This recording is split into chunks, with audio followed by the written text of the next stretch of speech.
kabel tersebut kendur atau batangnya bengkok. Yang kedua, preload atau tekanan yang diterima dari atas itu akan membawa kotak bagian atas ini untuk jatuh ke bawah dan ditahan oleh tali. Ketika tali ini mengencang, maka akan terjadi tarik-menarik antara sisi bawah dan sisi atas, dan kemudian diseimbangkan oleh tali-tali yang ada di samping.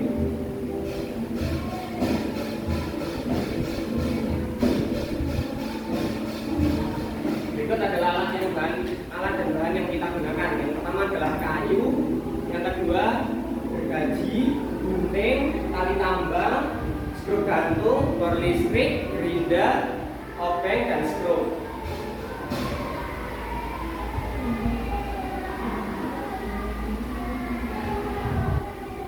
Itu adalah proses pembuatan yang kita lakukan.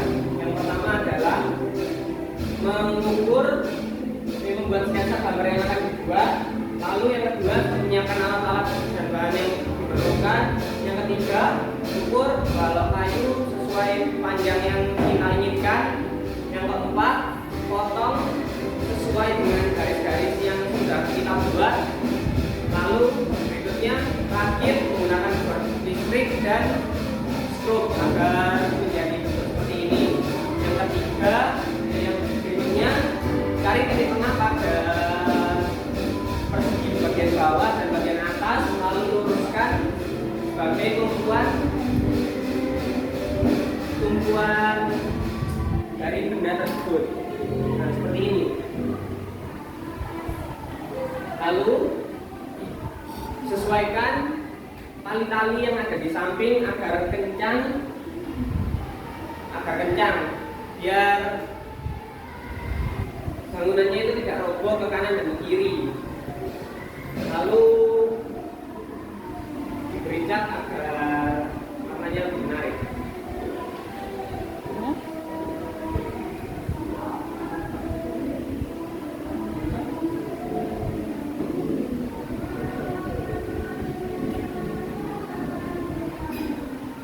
Ini adalah sketsa yang kami buat. Yang pertama, luas bagian L atau bagian sini adalah 32 dikali 3 sama dengan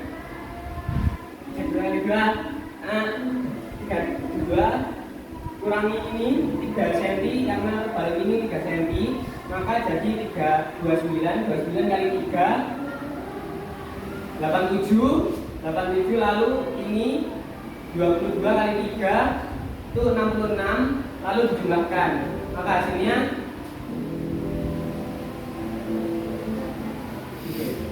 153 cm persegi. Mantap. Lalu luas pada bagian alas dan bawah itu 39,5 kali 39,5, yaitu 1560,25 cm persegi.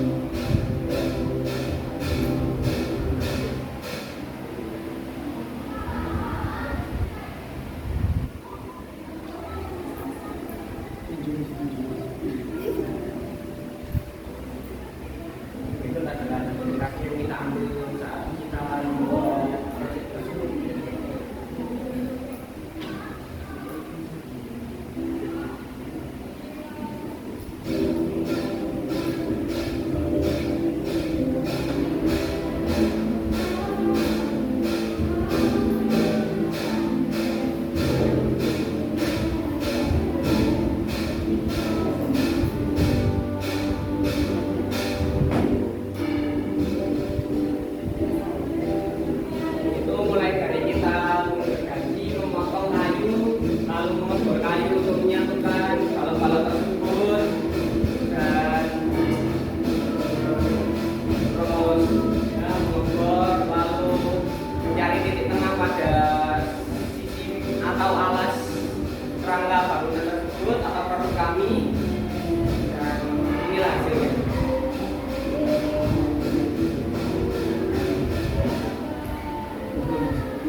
bagian atas dan bagian bawah kurang menyatu karena belum dikasih siku di bagian sini, dan juga fondasi di bagian sini juga belum terlalu kuat, dan skrup-skrup yang kita gunakan itu di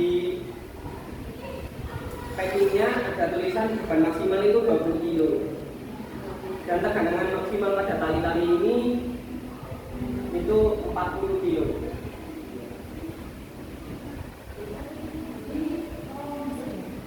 Konsep matematika yang digunakan selama proses pembuatan apa aja? Sisi pada bangun datar, lalu kongruenan pada situ,